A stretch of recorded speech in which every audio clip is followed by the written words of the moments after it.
Je ne sais vraiment pas pour vous, mais je suis fatigué d'entendre cette phrase qui dit « tout dépend de toi ». Je vous invite à vous laisser guider par ce paramètre. Pensez-vous vraiment que la pauvreté n'est qu'une question de fainéantise? Plus sérieusement, croyez-vous qu'une personne vivant dans un monde sans électricité, sans école décente, sans eau potable dépend de lui de devenir millionnaire? La vérité, c'est que les chances, elles sont pas les mêmes pour tout le monde. Certains naissent avec un business plan bien défini, d'autres pas du tout. Et entre les deux catégories, il y a un énorme fossé qui les sépare. En Afrique, blâmer les pauvres, c'est oublier que le système est biaisé. C'est oublier qu'il y a de la corruption, c'est oublier qu'il y a des inégalités. Et encore pire, ce fardeau d'héritage colonial. Donc non, c'est vraiment pas du manque de motivation ou encore par manque de travail acharné que les gens ne deviennent pas riches.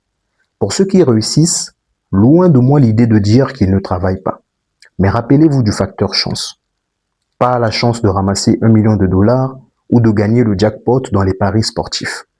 Mais la chance d'avoir un oncle qui paie par là, des parents bien établis dans leur vie, un réseau à contacter en cas de pépin, un endroit où étudier tranquillement. La chance de naître simplement dans un pays sans conflit. Et ça, vous savez comment on appelle cela? Ça s'appelle du privilège, pas uniquement du mérite. Donc non, tout ne dépend pas de nous. Mais on peut exiger un système plus juste. Parce que la vraie motivation, c'est de pouvoir rêver sans plafond. Car où commence votre imagination, votre réalité s'adapte.